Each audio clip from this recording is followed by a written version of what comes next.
Welcome back to the Xennial Rewind, the place where Generation X and the Millennials get together to share all of our geek pop culture needs. Now, today's episode is going to be a little bit different, guys. We are now a year old. We started this way back on August of last year on my channel, the Retro Gamer Gen X channel, and it kind of grew and got a little bit popular there, so we decided to give it its own channel and its own brand, and that's when it became the Xennial Rewind. That was at the beginning of the year, I think in January we did that. And it's been kind of an adventure just putting it on its own channel and kind of see it naturally grow. But with this episode, we're just kind of going to go over all the great guests that we've had and some of the good topics that we've had on the show. So without any further ado, let's go ahead and check out Moby, Leland, and all of our great guests.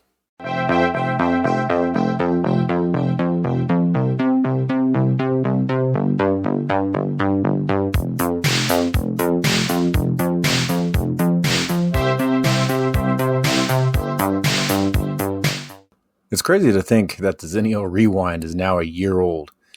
It seems just like yesterday that I was asked by one of my viewers on YouTube if I wanted to be a guest on his podcast. I got in contact with him and he told me about a podcast that he does with his childhood friend named Leland, the T-Head Podcast. I checked out a few episodes of the T-Head Podcast and I kind of dug it, so I agreed to do the show.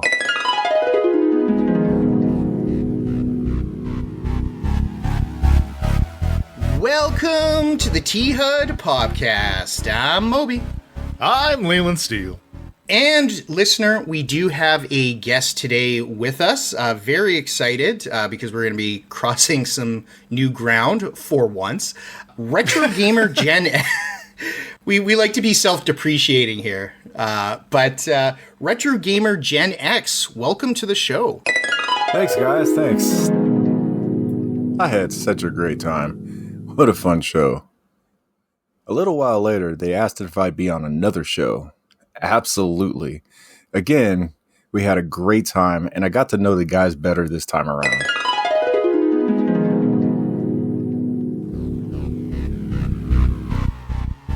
Welcome to the T-Head Podcast. I'm Leland Steele.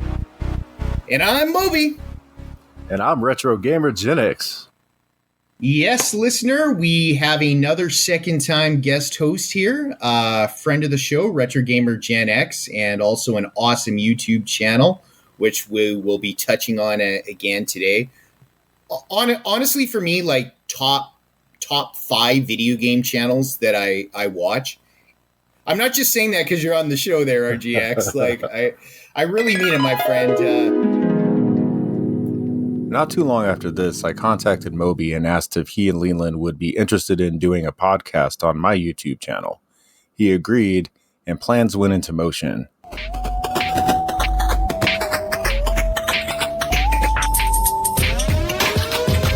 A podcast on my channel called the Retro Gamer Rewind. So, who are these crazy-ass co-hosts of mine? I'm Moby from the T-Hud Podcast. Leland is my longtime co-host and sometimes grumpy provocateur on that particular show. And so first up is Moby. This is the dude that contacted me on YouTube and wanted me to do the podcast with them. Now, the best way to get to know Moby is just to listen to his monologues. Okay, so I'm fired up today. All right, today's might be a little bit spicy for the monologue because it has to do. What it was titled is Gen X is the most stressed generation alive. And so this is a game I've been playing since Civilization 4. I bought 4, 5, 6, and now we're on to Civilization 7. And I tell you, I'm very disappointed with the launch, and here's why. Okay, so monologue today, I have had both this nostalgic burst of joy, but also this horror looking to the future. But as pragmatic as Moby can be, Leland brings the yin to his yang, as he brings his wit, his charm, and of course, his call for actions. One thing you can be sure of is we'll never chase the algorithm because 1, we don't really know how, and 2, it doesn't sound very fun. So we will need your help to click the like and subscribe button, give us a dig, click our dog, all of that normal stuff that you do on channels that you will, routinely watch and that you want to support. Well, speaking of code, I've read the code on your brain processing chip. I want to say listener, but watcher. And it's telling me that if you hit the subscribe button and the little bell icon, that you're going to get this sweet, sweet, sweet boost of dopamine. Just it lasts a little bit, but it's enough. It's enough to get you through. I'm going to go ahead and pick the low-hanging fruit here and say there's a easy spin-off store called for... But if it's going to be secondhand specifically stores, maybe that won't work as good. So maybe that's you know what? Idea. It was really weird to like go into the store and just like tell people like, yeah, there's a store here called Hard Off. And they're like, what? I'm like it's a video game store. Don't worry about it. If today's episode has taught me one thing, it's how we can tap into the Japanese market. Now, stick with me because we need to rebrand a little bit but look, if you're from Japan, even if you're not, click subscribe, hit our bell for the soon to be renamed show Talk Off. Thank you very much. Let me paint you a picture. It's summer, as it is where we're recording, at least in North America. You're out on the back deck, barbecue's roaring, you've got a thick, plump, juicy, thick and glossy hot dog on that grill. Perfectly toasted bun to go with it. And as my hat says, if you are a hot dog, it's a bad day to be one because I will eat you. But it can be a good day for you if you click a subscribe button and ding our dong on that bell and follow us along, leave us a comment, show us a love. Don't be a hot dog, is all I'm saying, okay? Hey. If you like what we're doing, click the subscribe button, click the thumbs up, leave a comment, do all the things you're supposed to do. And after 4 episodes on my channel, we decided to move the show over to its own channel and change the name to the Xennial Rewind, reflecting both the Generation X and millennial people and pop culture, geek culture that we talk about on the show. But with this, we had to have a little extra help come on. So I want to give a shout out to Urban Trash Panda with his computer rig set up where he could basically launch a rocket to the moon, it looks like, with all the cameras and microphones and all the directing that he does. Just want to give him a big shout out. But the coolest thing on the show is all the great guests that we've had. And we've had plenty of them. So let's take some time and look at some clips of some of the best interviews that we've had with our great guests. The first guest we had on, Retro Projections. 2011, 2010, like Red Ring of Death was like a serious thing. Oh, yeah. Like all the 360s were going. They were dying like flies in a insecticide factory. Yeah, but wrap your 360 in the towel, put it in the freezer. It'll work like a charm for an hour, and then it gets hot again, right? It was nuts. It was nuts. I don't know how either of those two generations got off with any bit of positivity from the consumer. Right. My first PS3 caught on fire. I wouldn't doubt it, dude. You should hear mine. It sounds like it's like louder than my AC unit. 2 days after it caught on fire, and I took it back to Best Buy, and I gave it to the guy, and he goes, "We got another smoker." It was like, what? Oh, no. This is just go get Put it in the file. Yeah. That's too funny. Yeah, I believe. And then our guest, Dead Battery, talking about the perils of picking up used electronics. Just really, I'm kind of just with anything. Monitors get thrown away all the time with broken screens. And I know that can be expensive, but it's usually cheaper than buying a brand new monitor. Especially some of the expensive ones. Like I have an Alienware, and it's like, I don't even know, like what, an 800 maybe up monitor, and the new screen was like $300. So it's just a lot of random stuff. Like I said, vacuum cleaners, just electronics in general. They just end up there, and if it doesn't rain, I'm good. I also like to set them outside for a little bit or wrap them up to make sure there's no cockroaches. We're on an island. There's a lot of cockroaches. I have definitely opened up more than one Xbox outside on purpose and saw cockroaches and was like, maybe not. So I disposed of it properly, but yeah, it's smell. I learned about that. Did you guys know about the smell of the sweet smell? Yeah. So yeah, I do know cockroaches have this unique why smell. Yeah. does this motherboard smell sweet? And I looked it up, and I was like, nope, like not playing this game. Like no. Yeah, so if you get something that smells, like if it has like, you can see where like the acid of their poop or whatever eats away at certain parts, but if it has like a really sweet smell, that means it could have been infested with cockroaches. Lovely. Lovely.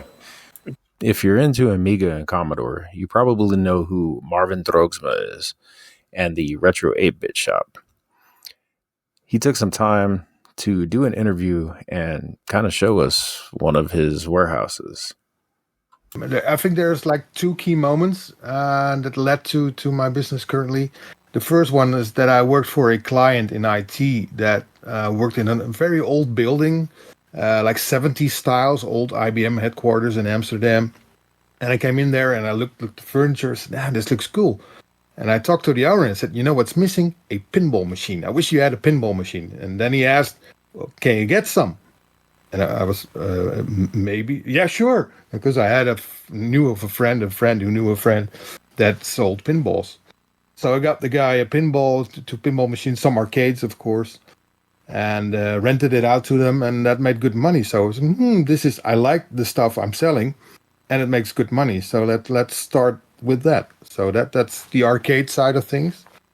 And then when we were organizing Amiga 30, which is almost 10 years ago in Amsterdam, a friend of mine, Marcel, had a large storage full of Amiga, used Amigas, new Amigas, everything Commodore, like huge. And he was kind of tired with selling those machines. The best stuff was out, he said. So did I care for taking over the business? Did I want it? I said, yeah, a couple of Amigas, sure, fine, I'll check it out. And I said yes, and I went to his storage, and there was like Commodore headquarters storage amount of Amigas and Commodores. But I already said yes, so I rented the truck, and it was like it's Euro pallet size, 150 by 1 meter, 2 meter size, stacked up, full of hardware. And I was kind of scared. What the hell did I do? But I shipped the truck to a place I rented out near home and started selling the stuff. And I didn't need any marketing, just put stuff on Facebook and let people know I had stuff, and it sold like crazy. And at some point, I was through the storage. I was through the stock and started buying new stuff. So people offered me, oh, you're selling Commodore? I have some left, and I have some Amiga, some Sinclair, other brands came in. So it grew bigger and bigger, naturally. And then I got a bigger storage and a bigger storage and a bigger storage. And I'm currently moving to my new storage, which is 550 square meters. Don't ask me how many feet, yards, or whatever you calculate in. It's getting bigger and bigger, and it's paying the bills. It's still a hobby. We started with a couple of friends of mine who let's get together and start the Retro 8-Bit Shop to make it more professional to sell worldwide. So we did that. That's our third or fourth year now, and we're growing and growing and growing, getting bigger. Dare I say we're the number, well, at least in the top 3 of retro shops worldwide. Selling everything retro, new stuff, old stock, secondhand stuff, and I'm loving it. I'm really this is not a job. This is fun. So and you know, like you, RFX, it's like trying to give a bit extra. You know, I'm not just selling you the keys. I want you to come back. So I give you a little extra, and you might need this, you might need that. So I'm your local retro drug dealer. Yeah. Slowly reeling you in to go, oh, you got that system? Do you know Amiga has this, Amiga has that? So that's but it just makes so much fun, it's the people you meet and the business I do. It's lovely, and it's one of the businesses I have, but it's by far the most fun one.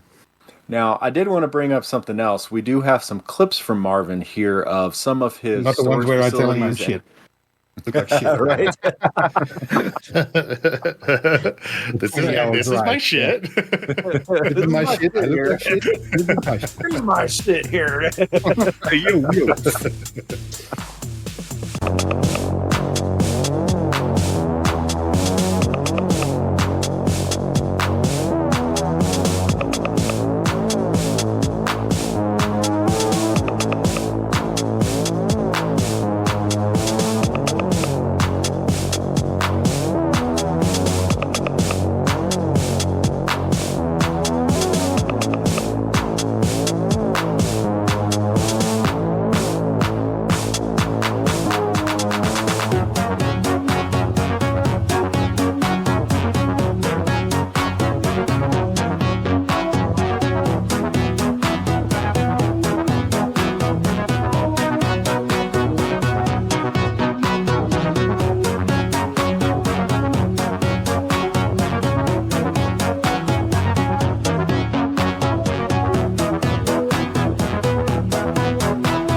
The next awesome guest we had on was the esports player Note, aka JD Hammersmith. Definitely changed a bit. I know you mentioned 2003 when you were playing Counter-Strike 1.6. I remember being in grade 12 in 2005 and hanging out in the tech lab of my high school with other gamers at the time. And at that time, it was still viewed as incredibly nerdy. There's no future with gaming. You're wasting your time. It is like one of those dead-end hobbies. Girls didn't like it. It was just one of those, one of those hobbies that was just kind of niche and geeky. And then since 2005, fast forward to 2025, obviously the industry has changed immensely. So one of the games I was really into for a while outside of Counter-Strike was League of Legends. It's a 5v5 MOBA. You play on the same map every single game, very similar to Dota. Riot Games is the creator. You only play in their client, their central client. And the first League of Legends World Finals tournament hosted in a building that seated 2,000 people. And I believe there was about peak 200,000 viewers online. So it was really big for the time. And this was in 2011. And so fast forward 14 years, I've been playing the game almost the entirety of its life cycle. I just bought tickets to a tournament here in Vancouver called the Mid-Season Invitational. So how the structure of the competitive play works is that you have one global league and each region is represented. Asia, Oceanic, so like Australia, you have Europe, you have South America, you have North America. They all play on Riot Central Client. They all compete through the year. You have your regional winners. Halfway through the year, the top regional winners go play what's called the Mid-Season Invitational, which is hosted in Vancouver this year. And just that tournament alone, which is the Mid-Season Invitational, is a 14-day tournament at the Pacific Coliseum, which seats probably about 16,000 people.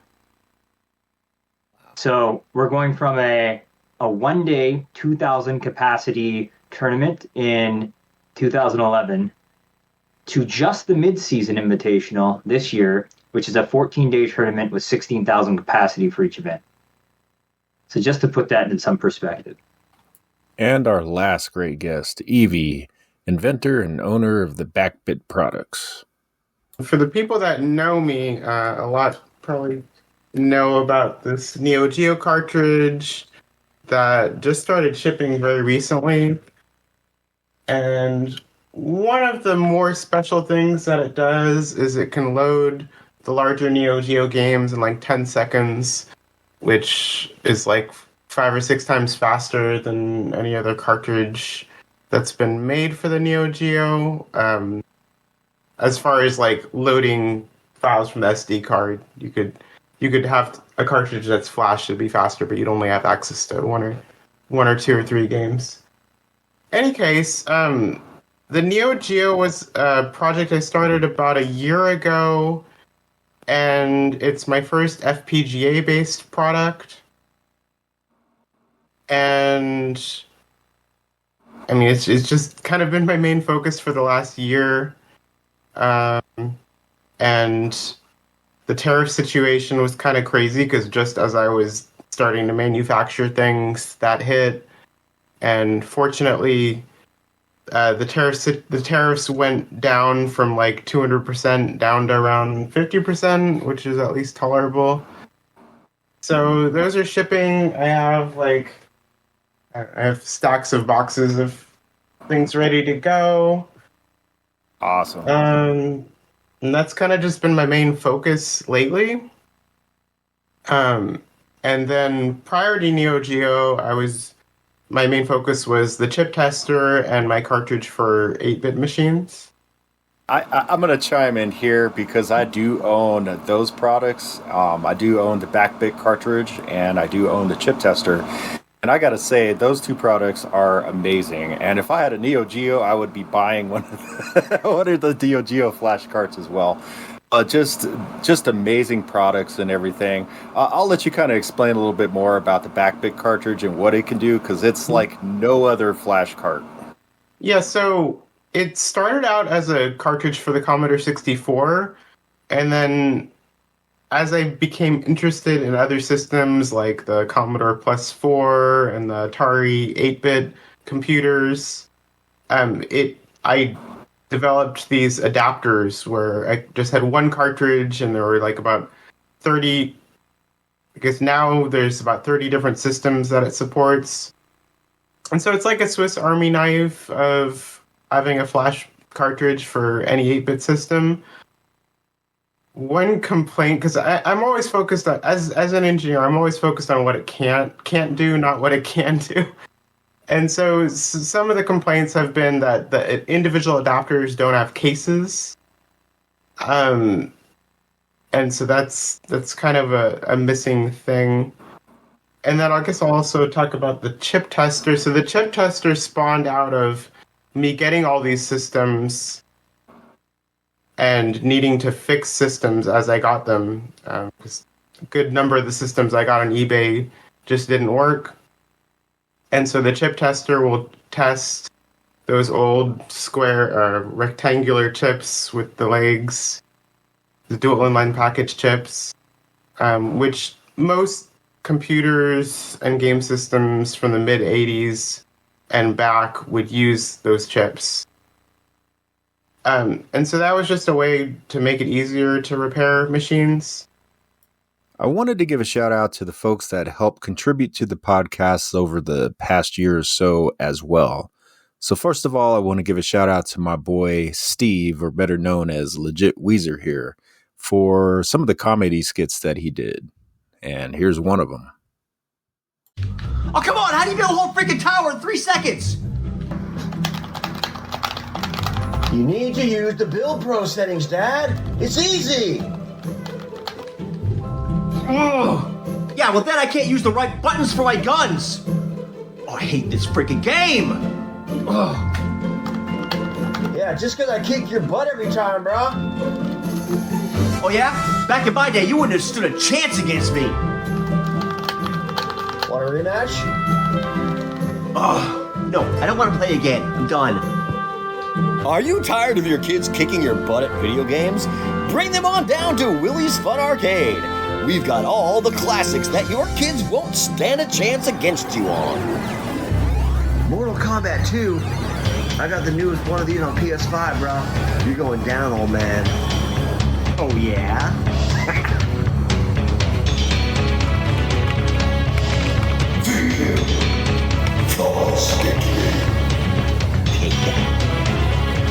How did you do that? Where's the special moves menu? There isn't one.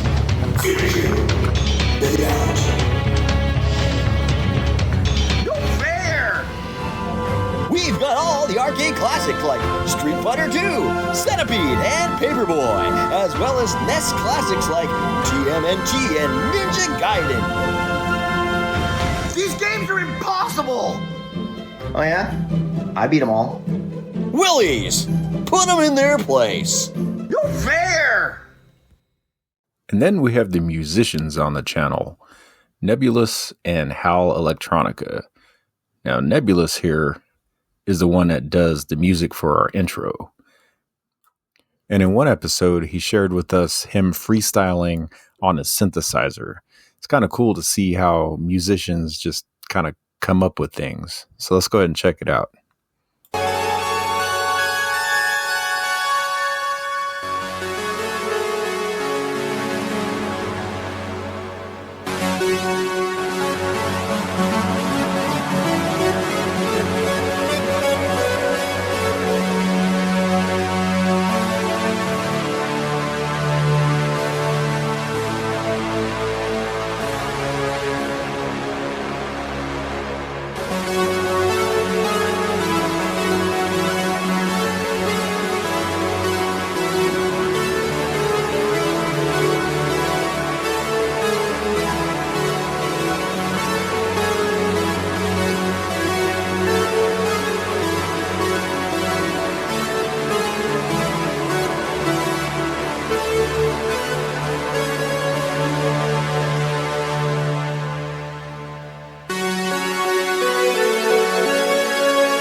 And the other musician on the channel, Hal Electronica. Now, this dude, I grew up with this dude. We went to high school together, and the stories we could share, guys.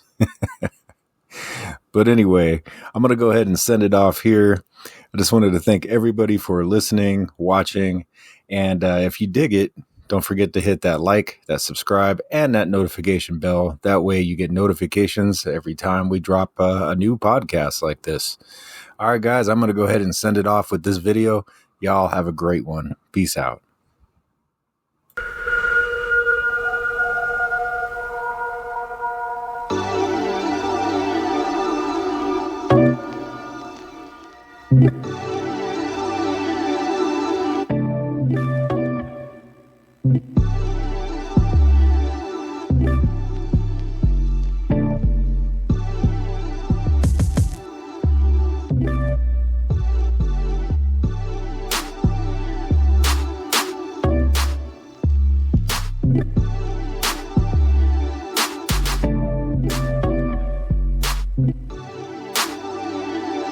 Yeah.